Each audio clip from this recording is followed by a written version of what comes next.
한덕수 권한대행의 출마 여부가 초미의 관심사인데 네. 뭐 다들 그럽니다. 안 할 거면 진즉에 안 한다고 했겠지. 이게 할 거 아니냐라고 지금 그렇게 전망들을 합니다.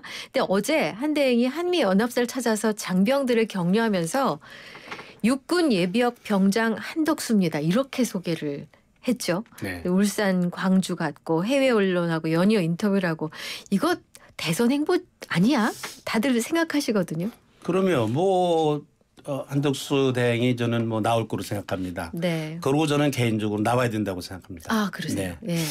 이번 선거는요. 정권을 연장하느냐 정권을 교체하느냐 그런 선거가 돼서는 안 된다고 생각해요. 아, 지금 우리나라가 네. 상당한 위기에 처했어요. 모든 사람들이 그렇게 생각하잖아요. 네. 국민들이 지금 살기가 너무 힘들어졌어요. 경제가 어렵죠. 네. 그런데 이 경제 문제를 해결하기 위해서는 뭐 우리가 국내적으로 해야 될 정치적인 여러 가지 뭐 정책이나 이런 게 필요하지만 근본적으로는 우리나라 경제가 해외 의존적인 경제예요. 네네. 수출을 해서 먹고 사는 나라죠. 한마디로 말해서. 네네. 그중에 가장 중요한 파트너가 미국이지 않습니까? 네. 지금 미국과의 통상 전쟁 이게 지금 뭐 우리나라만이 아니라 모든 세계의 그 나라들이 지금 당면한 문제인데 이걸 잘해야 되거든요. 네. 사실 우리나라 경제가 근본적으로 해결되려면 미국과의 통상 문제가 해결이 돼야 돼요. 네. 이걸 잘하는 사람이 나와야 돼요.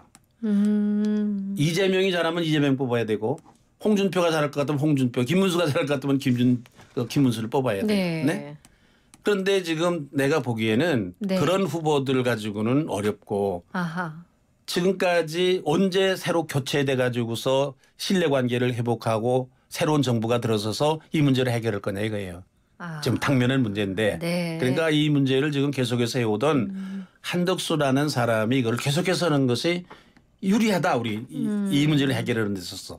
더군다나 참 다행스러운 것은 한덕수 대행이 통상 전문가라 이거예요. 또 미국과 친밀한 관계가 개인적인 말하자면 신뢰관계가 있는 사람이에요. 트럼프 대통령하고 뭐 뷰티풀 잉글리시 한다니까. 예. 이 사람의 적당하다고 생각하는 거예요. 네. 네, 정당을 떠나서. 그래서 이분이 사실은 과도적인 정부로 현재 당면은 이 미국과의 관계 이런 문제를 해결을 하고 그리고 오래 하면 안 된다고 생각해요. 그래도 뭐 윤석열 정부에서 총리를 3년이나 하시던 분인데 또 책임도 있지. 네. 그러니까 뭐 나는 3년만 하겠다. 아. 그리고 예. 개헌을 하고 물러나겠다. 이 3년이라는 거는 그 국회의원 선거의 임기와 맞추자 그거예요. 네. 3년 안에 내가 개혁을 하고 국가 개혁의 그 기초를 놓겠다. 네. 그리고 야당하고도 협치를 하겠다. 이렇게 공약을 하고 네네. 나는 출범해야 된다고 생각을 하는데 그동안에 이 개헌이라는 게 굉장히 중요합니다. 우리가 87년 체제 하에서 네. 대통령이 여러 번 나오셨어요. 그런데 모든 대통령이 마지막이 불행해요. 네. 예? 김영삼 대통령, 김대중 대통령은 임기 중에 자식을 감옥에 보냈어요. 노무현 대통령은 우리가 알다시피 불행은 또 세상을 떠나셨어요. 네. 그다음에 감옥에 간 사람들이 좀 이명박, 박근혜, 우리 윤 대통령도 잠깐 갔다 오셨지. 예? 문재인 대통령. 아니 난 문재인 대통령만 좀 괜찮을 줄 알았더니 오늘 보니까 기소한다는 거예요. 네. 이 벌써 사실은 징역 가야 될 뿐이에요, 이분이. 예? 네. 여러 가지를 보면 예. 탄핵을 당해야지. 탄핵을 한 사람이 지금 셋이나 나왔어요. 예? 이러니까 이게 87년 체제가 이게 문제가 있는 거 아니에요?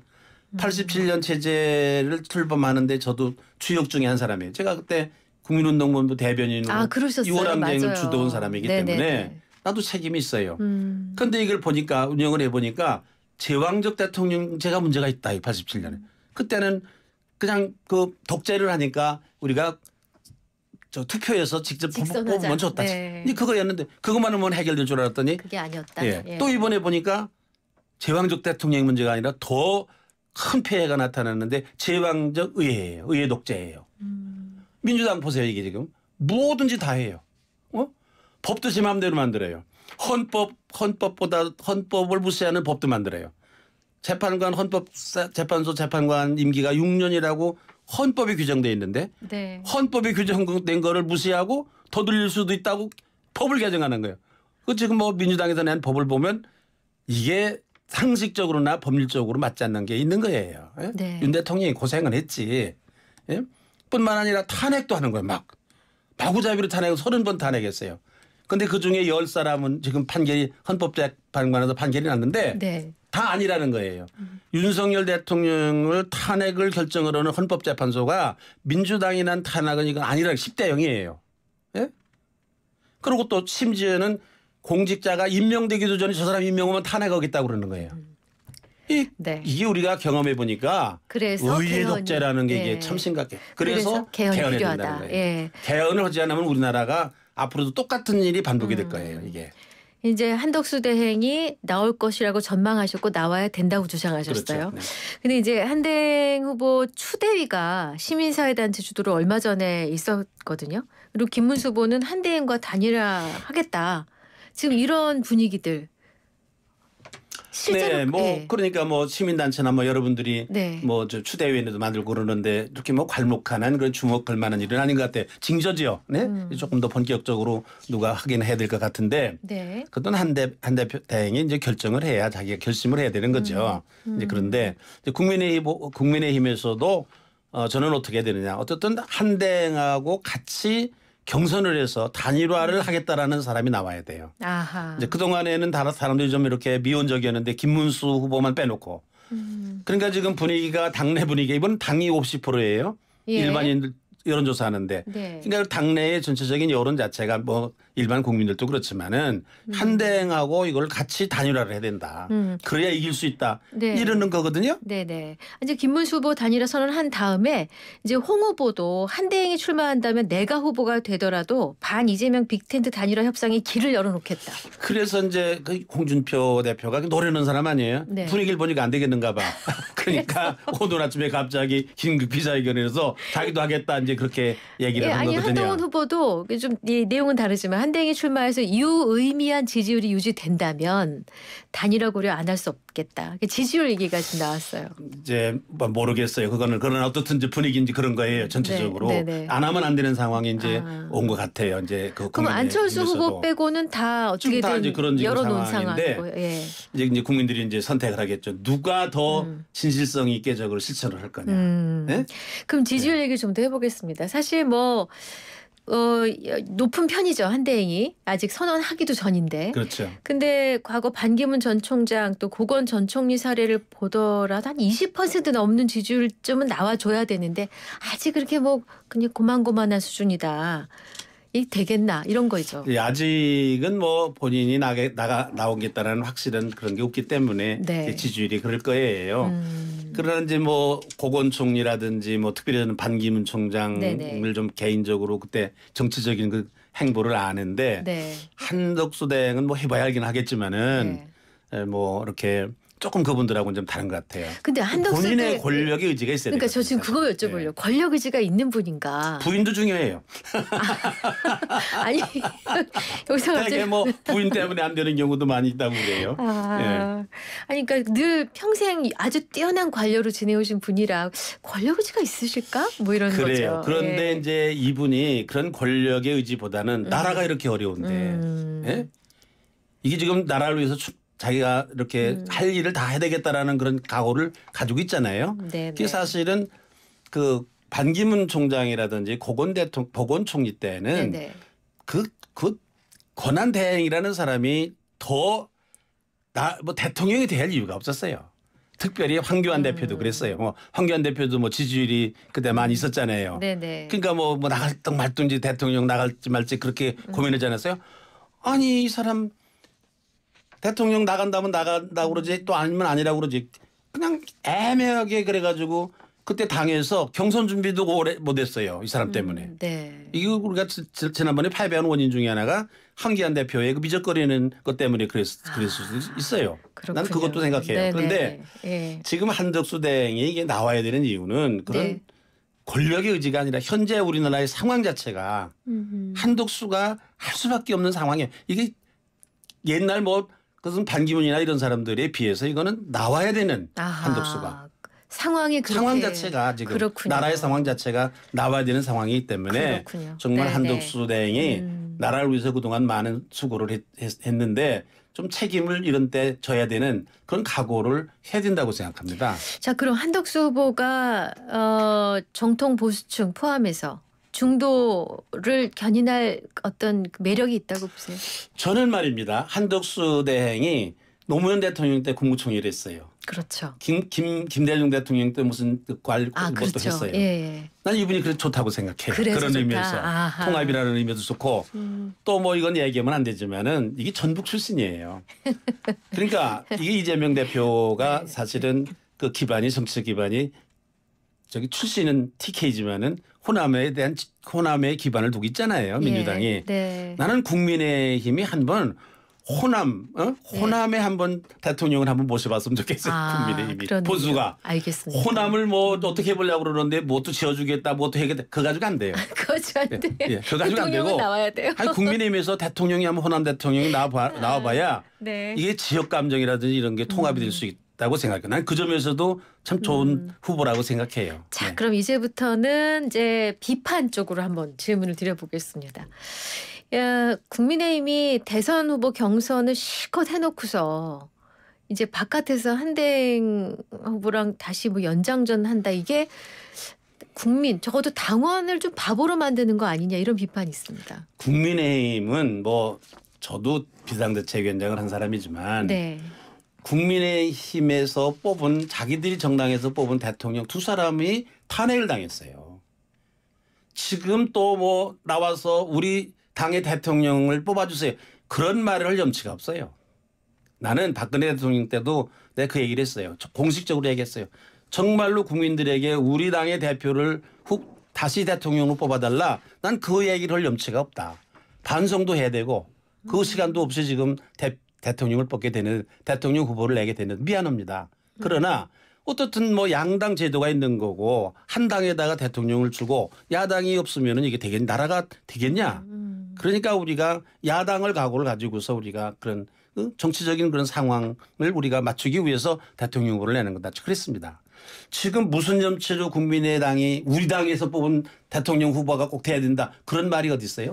나라를 제대로 만들기 위해서는 네. 누구든지 같이 혼합해야 된다. 이런 자세를 국민의힘이 가져야 된다고 생각해요. 아니 예? 그래서 이제 야당에서 공격하는 포인트가 뭐냐면 이 한 총리는 탄핵당한 윤 정부의 총리니까 비상계엄으로 또 자유롭지 못하다. 책임 있지 않냐 이거잖아요.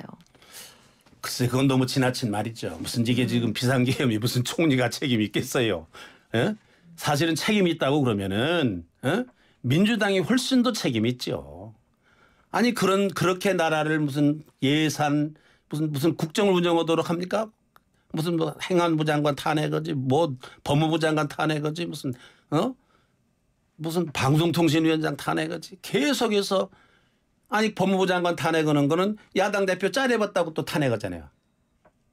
예? 네. 법률안 얼마나 많이 또 그 나라에 적합하지 않은 그런 법률안을 냈기 때문에 이게 얼마나 사실은 윤석열 대통령이 내가 비상계엄을 할 수밖에 없다라는 얘기를 쭉 하는데 한편으로 이해가 가요. 난 내가 대통령이라도 속상했을 것 같아요. 예? 다 계엄할 만하겠다 그런 생각이 들어요. 그 계몽령이라고 그러잖아요. 사람들이. 네. 예? 왜 민주당에 책임이 없어요? 그런 얘기를 왜 합니까? 사실은 민주당이 지금 정말로 나라를 위하는 마음이 있으면 나라가 비상시국이다. 여야를 떠나서 우리가 정치적으로 뭐 이번 선거를 하지 말고 정말로 꼭 우리나라를 이 상황을 바로 해결할 수 있는 사람을 뽑자. 네. 과도 정부다. 같이 하자. 이렇게 해야 민주당이 옳은 얘기예요. 그런 말을 하는 것은 아주 근시안적인 그런 그 태도라고 생각해요. 민주당이. 네. 자, 또 하나의 비판은 심판이 선수로 뛰는 게 맞냐 이겁니다. 그러니까 대통령 권한대행으로 조기 대선을 관리해야 될 책임이 있는 위치인데 선수로 나오면은 이거 되겠어? 민주당에서는 한대행 재탄핵 주장도 나오고요. 내란 특검법을 재발의하겠다고까지 합니다. 그거 내란 특검법 발의해주면 아주 땡큐죠. 왜요? 아니 뭐 명분이 생기죠 더. 그런 일은 안 할 겁니다. 괜히 하는 얘기지. 민주당이 뭐 그렇게 무슨 전략이 없어요. 그건 안 할 거로 생각하고요. 재탄핵은 말도 안 된다고 생각하고요. 심판이라는 건 하다가 교체도 하지 심판이라는 거는 아니 뭐 한덕수 대행이 그만두면은 지난번에도 부총리가 하지 않았습니까? 네. 대행을 뭐 또 감독 교체하는 거죠 지금. 예? 감독 교체할 수 있죠. 그게 뭐가 문제가 됩니까? 꼭 한덕수 대행이 끝까지 감독을 해야 된다는 그런 일이 있나요? 그럴 것 같으면 왜 한덕수 대행을 탄핵도 해요. 그만하지 못하게. 그러니까 교체했잖아요. 대행 교체했잖아요. 마대행으로. 지금도 교체하면 되지. 자기도 한번 해봤잖아요. 그걸 가지고 뭘 그래요. 그것도 억지죠. 네. 좋습니다. 자, 그러면 이제 빅텐트 얘기를 해봐야겠습니다. 이재명만은 안 된다. 이런 이제 뭐 보수층의 반감, 중도 일부도 포함이 돼서 이런 반감이 있습니다. 근데 반면에 이제 그 반명 빅텐트를 하게 됐는데 이것 때문에 국민의힘과 한덕수 대행뿐 아니라 이준석 개혁신당 후보 같은 범보수 또 이낙연 그 전 대표를 포함해서 민주당 계열의 비명계까지 아우르는 얘기가 나오는데 이게 이렇게까지 다 아우르는 일이 현실 가능성이 있습니까? 저는 이 반이재명 뭐 빅텐트라든지 저는 네네. 예? 뭐 이런 거는 바람직하지 않다고 생각해요. 예? 빅텐트를 치려면은 네. 어떻게 해야 되느냐? 네. 반이재명 그런 식으로 쳐서는 안 되고요. 네네. 우리 시대에 우리나라에 꼭 시대 정신이 필요한 개헌을 가지고 빅텐트를 쳐야 된다고 생각합니다. 개헌 대 반개헌. 아하. 개헌을 하지 않으면 우리나라 안 돼요. 네. 또 탄핵돼요. 이런 일이 이게 되풀이 돼요. 이거. 네. 그러니까 개헌을 위한 빅텐트를 쳐야 된다고 생각해요. 아하. 그러면은 뭐 지금 헌정회의 원로들도 다 전직 총리나 뭐 이런 분들도 그렇죠. 다 찬성하자 개헌해야 된다는 거 아니에요. 네네. 민주당의 원로들도 국회의장 지내신 분들, 총리 지내신 분들 이런 분들 다 개헌해야 된다고 그러잖아요. 네. 그러니까 개헌하겠다는 세력이 다 모여야 돼요. 혹시 뭐 국민의힘에서 개헌을 반대하는 사람이 있으면 난 그 사람 제외해야 된다고 생각해요. 아. 국가적인 아젠다 무슨 사람을 놓고 이재명이다 누구를 무슨 뭐 반대하는 텐트를 친다 그거 유치하잖아요 지금. 그런 일 하면 안 되고요. 개헌이라는 시대 정신을 놓고 빅텐트를 치고 그게 다 모여야 된다고 생각해요. 그래서 이번 선거는 사실은 개헌 대 반개헌 구도로 가야 된다고 생각합니다. 네. 아니 다 하면 좋지 민주당도 다 들어오면 좋지만은 이재명 대표는 안 하겠다는 거 아니에요 지금 개헌은. 그럼 결과적으로 그렇게 되네요. 개헌 안 하겠다는 거 아니에요. 그 개헌 안 하겠다는 사람과 난 민주당도 이번에 개헌하지 않고 해가지고 하나로 했으면 좋겠어요. 네. 근데 그거 안 한다고 그러니까 하겠다는 사람들이라도 모여가지고 개헌 대 반개헌의 구도로 이번 대선을 치러야 된다고 생각하고 그래야 우리나라가 발전할 수 있어요. 이게 좀 혼란 아니에요. 이거 우리가 이렇게 계속 겪으면 안 되거든요. 이런 일을. 네네. 그러니까 이거 그 나라를 제대로 세우기 위해서는 개헌을 꼭 해야 되고 그 개헌을 매개로 해서 빅텐트가 쳐져야 된다. 뭐 그래서 이준석이라는 분도 뭐 들어오게 되면 들어오는 거죠. 뭐 개헌 좋다 그러면 들어오는 거고 아니라고 그러면 또 아닌 거고 이렇게 해야 되는 거지. 뭐 이준석을 넣냐 맞냐 뭐 과거에 뭐 여기 우리 국민의힘에서 나간 사람이다. 뭐 그런 식의 사사한 감정이나 그런 논리를 가지고 빅텐트를 치면 안 된다고 생각해요. 네. 사실 그 다음 질문이 이준석 후보에 관한 질문이었는데 네. 이준석 후보의 중량감을 어느 정도까지 보고 계세요? 글쎄 뭐 조금 더 살아봐야 또 무게도 나가고 그러는 그러니까 제가 얘기하는 건 이준석 후보도 무슨 뭐 정치 초년이든 그런 거 관계없이 네. 예? 이분도 시대 정신에 맞춰서 개헌에 찬성하면 같이 해보는 한다. 거고 예. 아니면 또 뭐 따로 뭐 하는 거고 그런 거 아니겠습니까? 예, 워낙에 네. 이제 결국에 가면 51대 49 싸움이 거의 근사치로 가지 않습니까? 그러다 보니 누구 하나라도 더 합치자 이런 생각들을 하는 것 같습니다. 그 정치공학적으로 생각하지 말고 저는 절대로 51대 49 아니라고 생각합니다. 적어도 70대 30은 된다고. 나는 개헌을 찬성하는 국민들이나 이런 사람들이 70은 된다고 생각합니다. 그런 의미로. 예. 예. 그렇게 생각합니다. 그러니까 뭐 알겠습니다. 이재명 대표가 지금 뭐 지지율이 50%, 그거 다 쓸데없는 얘기입니다. 네. 예? 그거 쓸데없는 일이고 그거는 뭐 그것만 민주당이 믿으면 안 된다고 생각하고 네. 시대 정신 국민들이 알아요. 시대 정신을 따라서 우리 다 해봤어요. 안 되잖아요. 심지어는 청와대 터가 나쁜가 보다 그래가지고 옮겼잖아요. 용산으로. 더 안 되잖아요. 그러니까 결국은 아하 이게 체제의 문제구나. 국민들도 다시는 이런 불행한 사태를 겪고 싶지 않은 거예요. 네. 그만해야죠. 네. 네. 저 마이크에서 점점 네. 멀어지고 계셔서. 그렇습니까? 자, 근데 이재명 후보가 좀 광폭 행보 중입니다. 정규재 조필 조갑재 대표 예전에는 보수 논객 이렇게 말씀을 들었는데 요새는 좀 잘 모르겠어요. 어쨌든 이 두 분을 하고 식사도 하고 그런 좀 뭐 폭을 넓히고 있는 모습인데 이재명 후보가 우리 임명진 위원장께도 만남을 청하면은 어떻게 하실 건가요? 글쎄요, 뭐 그런 일은 없겠죠. 바쁜 분이 뭐 조갑재, 정규재 이런 분들이야 다 저 영향력 있는 분들이니까 이제 만나고 그러지만 뭐 저한테까지 그런 제안이 오겠습니까? 나는 그분들하고 만나는 거는 좋게 생각해요. 네. 예? 난 좋더라고요. 네. 그래야지 무슨 뭐 우리가 한 나라에 살면서 원수처럼 지낼 건 없잖아요. 그렇죠. 나도 만나자면 만나겠지만은 네. 나는 분명하게 얘기할 것 같아요. 네. 개헌하자. 개헌하자. 그리고 당신 아직도 나이가 있는데 다음번에 제대로 한번 해서 5년 오든 4년 오든지 하면 좋지 않느냐. 난 이런 얘기 할 것 같아요. 사법 리스크 때문에. 사법 리스크 또 징역 가게 되면 가보지 뭐. 요새 좋다는데 뭐 감옥이 괜찮다요. 살만하다는데 뭐.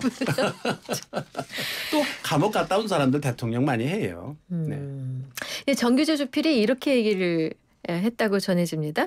이재명 후보가 장관은 보수 진보 안 가리고 일 잘하는 분으로 뽑겠다. 이제 이렇게 얘기를 했다는 거죠. 사실 뭐 조갑재 정규재 이 두 분은 보수 논객으로 알려져 있지만은 이제 대통령 탄핵에 대해서 찬성하는 입장을 밝힌 분들이거든요. 이른바 찬탄파 보수들과 연대도 하겠다는 이재명 후보의 전략. 네. 어떻게 보세요? 그래서 감동받았다는 말이죠. 그 말 듣고서 뭐 장관도 모르고 뽑겠다고 그래가지고 네. 우리가 역대의 정권을 봤지만 장관이 무슨 존재가 있어요? 이름이나 알아요, 장관? 장관을 뭐 누구 뽑는다고 해요? 우리나라의 이 87년째 이 헌법의 이 맹점이에요. 맹점이. 예? 대통령이 다 하지. 무슨 장관이 뭐 하는 거 봤어요? 장관 여섯 아니라 다 장관을 무슨 국민의힘 사람 갖다가 다 장관 시켜도 대통령 이재명이면 안 됩니다. 아무것도. 그걸 뭐 믿고 감동을 해요? 그 양반들이 연세가 좀 드셨구만. 그런 걸 가지고 감동한다고 그러는 거 보니까. 그래도 위원장님보다는 어린 걸로 아는데. 나보다 나이가 어린지. 아니 조갑재 선생님 나보다 많을 거예요. 아 그러세요. 네. 예. 여튼 너무 이게 계속해서 반복적으로 강조하시는 대목은 제왕적 대통령제 문제를 근본적으로 뜯어 고쳐야 그렇지 된다는. 않으면 안 된다는 거예요. 그렇지 않으면은 나라도 어렵고 이재명 씨가 대통령이 되려 나는 단언하건대 5년 못 합니다. 취임도 하기 전부터 이재명 탄핵을 하고 광화문이 들썩거릴 겁니다. 네. 자, 오전에 나온 속보 하나. 검찰이 문재인 전 대통령을 뇌물수수 혐의로 기소했습니다. 그 타이 이스타젯 항공 전 사위를 취업시킨 것과 관련한 건데 지난 21년부터 수사를 해왔다고는 하는데요. 조기 대선을 앞둔 시점이라 이게 무슨 얘기일까? 대통령 기소를 한다. 전직 대통령 기소를. 그러니까 타이밍상. 예. 네. 그러나 뭐 검찰이 그동안에 보면은 뭐 정권 교체가 될지 안 될지 될 가능성이 있다고도 생각하면 그렇게 정치적으로 야당 대통령 전직 대통령을 그렇게 하겠어요. 그러니까 뭐 이거는 수사를 하는 과정 중에서 자연적인 그런 프로세스다, 과정이다. 그렇게 나는 이해하고 싶어요. 네. 알겠습니다.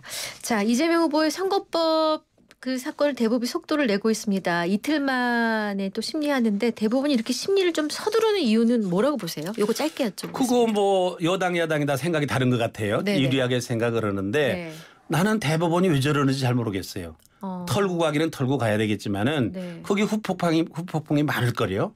어떻게 결정하든지 간에 어떤 결정을 하더라도 많을 거래요.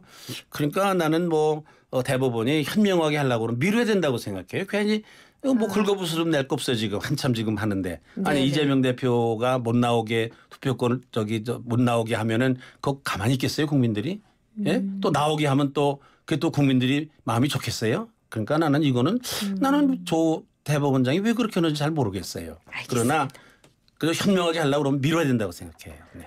알겠습니다. 여기까지 듣겠습니다. 자, 이슈 인터뷰 오늘은 전 자유한국당 비대위원장이신 임명진 위원장님과 함께했습니다. 감사합니다. 네, 감사합니다. 네. 갱년기라던